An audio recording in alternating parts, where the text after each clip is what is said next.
Welcome to r/slash Am I the Butthole, where OP's girlfriend expects OP to give her $25,000. Am I the butthole for refusing to share my bonus with my fiance's family? I'm a 30-year-old guy, and I work in tech and had a fantastic year at my job. I recently received a significant year-end bonus, $50,000, and I was thrilled. I've been saving for years to buy a house, and this bonus is going directly into my house fund. My fiancé, who's 28, knows this and was initially very supportive. Then she dropped a bomb on me. She asked if I could spare $25,000 of my bonus to help her parents pay off their mortgage. Apparently, her parents have been struggling financially, and she feels it's only fair since we're going to be married and they're going to be my family too. I said no. I've worked extremely hard for this money, and while I feel for her parents, I don't think it's my responsibility to bail them out, especially when I've never even been asked directly by them. Her response? She called me selfish and accused me of not caring about her family. She then brought up how her parents have sacrificed so much for her, and it's the least that I could do. She's been cold to me ever since. She also told her parents about my bonus, without my permission, and now I'm getting guilt-tripped by them. They haven't outright asked for money, but they've made several comments about how lucky I am to have extra cash, and how some people don't get that kind of opportunity. When I mentioned that I plan to use the money to help secure our future with a house, my fiancé said, "What future? You're already showing that you don't care about the people who matter to me. I don't think that I should have to justify how I use my bonus. But now, even my own friends are split on whether I'm being reasonable or stingy." Alright, hold on.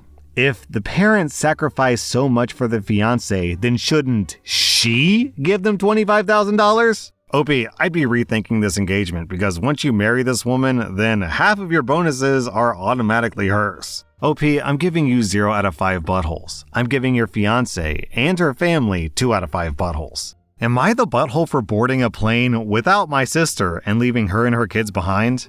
I'm a 21-year-old woman, and I'm currently going to college in the same town that my sister and her family live in. My sister's 27. We're about a 6-hour flight from my hometown where our parents and extended family live. We had planned on all flying back to our hometown for Thanksgiving a few days ago. For some background, my brother-in-law, Bill, is an alcoholic. Any kind of event where alcohol is provided or purchasable ends with him getting in fights and causing issues. He yells, throws things, and gets generally aggressive. My sister arrived at the airport before me, and when I arrived at the gate an hour and a half before boarding, Bill was nowhere to be found, and my sister was struggling to keep track of 3 small kids and all their luggage. Bill didn't come to check on them once in the hour and a half. I only saw him when he came staggering over to the waiting area and it was time to board. As soon as my sister started talking to him, he got loud and aggressive.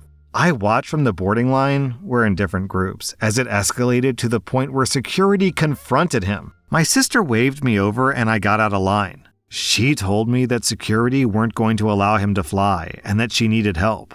I asked if I should take Bill's seat so that I could sit next to one of the kids, and that way my sister wouldn't be left all alone with 3 kids on a long flight. My sister was confused and repeated that Bill couldn't fly with us. I asked if she was going to stay behind and sort this mess out, and she said yes. I told her that, in that case, I probably couldn't help her. She has a 6-year-old, a 3-year-old, and a 9-month-old, and her kids would need her. My sister was still confused and then told me that she expected me to stay behind and help her deal with her husband and kids.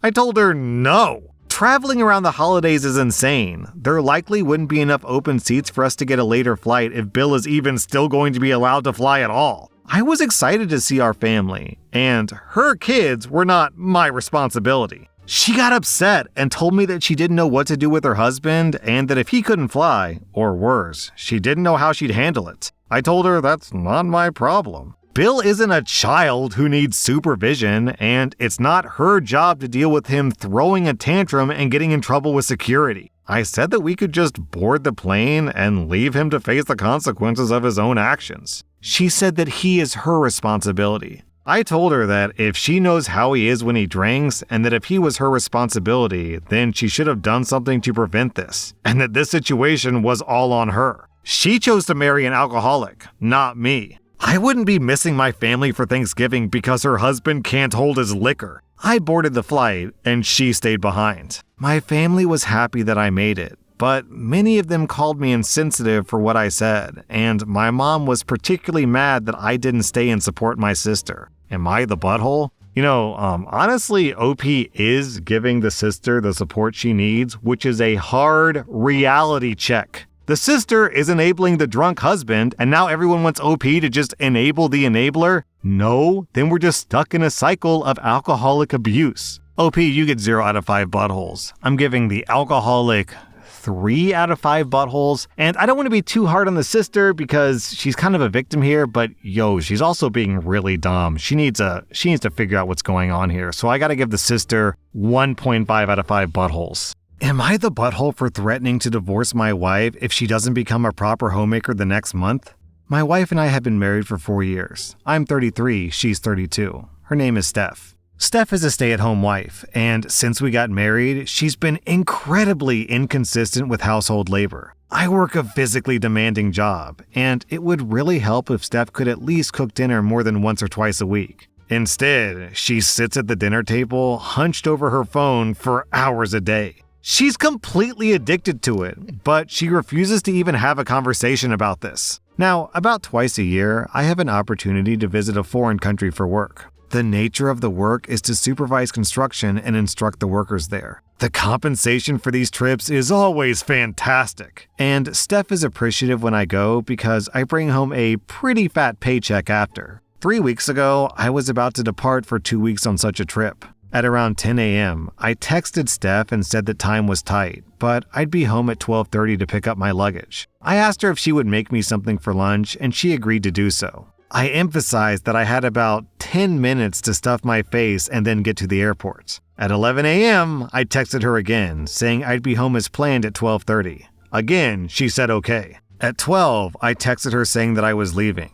I walked in the door at exactly 12:30, only to find her sitting at the dinner table, hunched over her phone. When I walked in, she gave me this bewildered look. She had done literally nothing. Nothing was cooking. Steph stood up in a panic and said that she would start making me lunch, but I told her it was pointless. She sheepishly apologized, and I responded, "Don't say sorry, just be less effing useless." This made her very upset. I just picked up my luggage, left, and went to the airport. I did manage to pick up some food at the airport, but I really would have liked a home-cooked meal before eating out every day for 2 weeks. I got home last week, and Steph was still angry. She said that what I said to her was over the top. I asked what she had been doing for those 2 weeks, and she insisted that she was super busy, as in Instagram and Netflix. I gave her an ultimatum. You mean like the Netflix show? That she had 1 month to get her act together and be a proper homemaker. I told her that if she couldn't, I was going to divorce her. Steph was super upset, and for the past week, she's been sulking, as in scrolling Instagram and Netflix. She told her family about it, and her mother basically blamed me for Steph's lack of direction in life. I know it's nonsense that a 32-year-old woman needs to have her hand held to do anything, but was I being ridiculous with my ultimatum? Man, I hate to say this, but OP, it would probably be cheaper and more rewarding to just hire a housekeeper. The core problem here isn't that she's not domestic. This isn't really a gender issue. The problem is that she's not even close to contributing her half. Also, it kind of sounds like she has addiction issues. Anyways, OP, I would get out now before you guys have kids, and then you're doing everything you're doing now, but then also doing all the baby care. OP, you get 0 out of 5 buttholes. I'm giving her 2.5 out of 5 buttholes. Am I the butthole for canceling everyone's Christmas because my mom called the cops on my husband? Usually, my husband and I host Christmas Eve at our house. He's 30 and I'm 27. It's nothing big, just my divorced parents and my 3 teenage siblings. This year, we have a newborn and sat Thanksgiving out, but I felt comfortable doing Christmas. Until my mom called the cops on my husband a few weeks back. One of my sisters, who's 19, called me crying, asking me to go pick up our younger sister, who's 17, because she had just gotten in a fight with my mom and my mom slapped her. Our newborn baby was sleeping, and we wanted to get my 17-year-old sister ASAP, so I stayed behind while my husband went to get both my sisters. My mom and my 17-year-old sister were at the laundromat. The altercation happened at home. When my husband walked up to their car and told my sister, "Let's go," my mom freaked out, caused a scene, and started yanking on the car door, telling him to let my sister out or she's calling the cops. At this point, my husband had locked the door and kept telling my mom that he's not letting her out, that she needs space and he's bringing her back to our place. My mom walks away and I tell him to drive off. She can send the cops to my house if she wants. I was on the phone with my husband at the time. Well, she calls the cops and it backfires. The cops side with us and agree the 17-year-old should have been removed from the situation and should stay with me for a few days. This enraged my mom. For some reason, she hates that my sisters and I are close. She's been telling them for years to keep secrets from me, to not tell me what happens in her house, even though they still do. And she's called family meetings with my siblings just to say they need to stop running to me to vent. She says that whatever happens in her house is none of my business. She treats me like I'm some random outsider and not her literal daughter, and I'm tired of it. She tends to sweep everything under the rug. She'll never talk about an issue and will just continue life like she didn't hurt anyone's feelings. She also has a tendency to pull the, "well, sorry I'm such a bad mom" card, where she deflects and gaslights a lot. After she called the cops on my husband with the intention of getting him in some sort of trouble, I'm not letting her just sweep this under the rug and show up for Christmas like we're one big happy family. If she can't come to us like an adult and apologize and have a mature conversation, she is not welcome in my house. So, Christmas Eve is canceled. So anyways, am I the butthole for canceling everyone's Christmas? What happened in this story is probably the best case scenario. The cops were chill, they agreed with OP, and they let the 17-year-old sister stay with OP. But you have to also imagine the worst case scenario, which is the cops show up in a bad mood, or they're like, "Hey, this 17-year-old girl is technically a minor. This is kidnapping, so we gotta arrest this guy and throw him in jail." And then OP gets charged for kidnapping a minor? We're talking actual jail time here.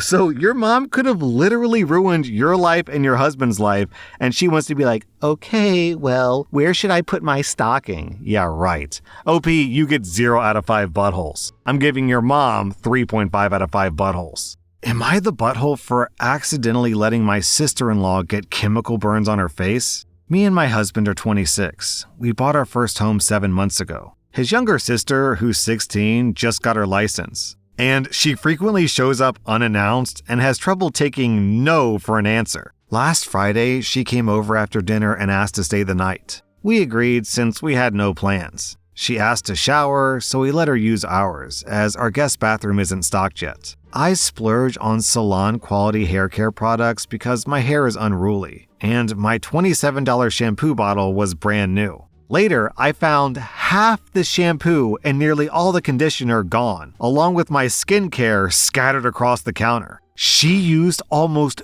$50 worth of hair product, and all of my skin stuff, including my prescription skincare stored in a pharmacy bag. I asked her to bring her own products next time, as I wasn't comfortable with how much she used. I was in no way rude, I just explained that I splurge on really expensive products and can't afford to have $50 of product gone every time she showers here. She called me selfish in a passive-aggressive way and ended up leaving. By Tuesday, her skin was red, peeling, and breaking out terribly. At dinner with my in-laws, she blamed me for not warning her about my skincare. I explained that I hadn't expected her to dig through my drawers and use prescription products, which are expensive and took my skin weeks to adjust to. My father-in-law said that I should pay for a doctor visit, but my husband refused, arguing that she's 16. She should know better and that it was inappropriate for her to look through my medicine bag to even find the prescription product that was likely the culprit for the irritation.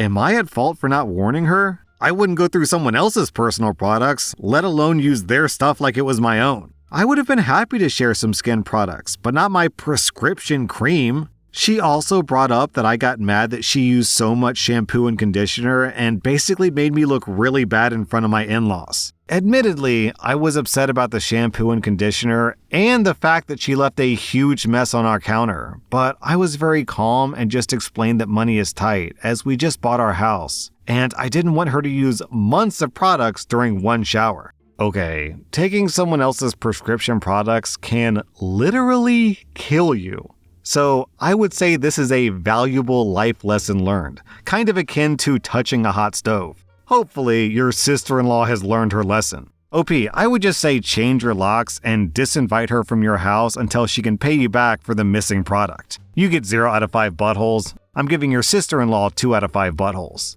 That was rSlash Am I the Butthole, and if you like this content, check out my podcast where I publish the exact same episodes. Also, hit that subscribe button because I put out new Reddit videos every single day.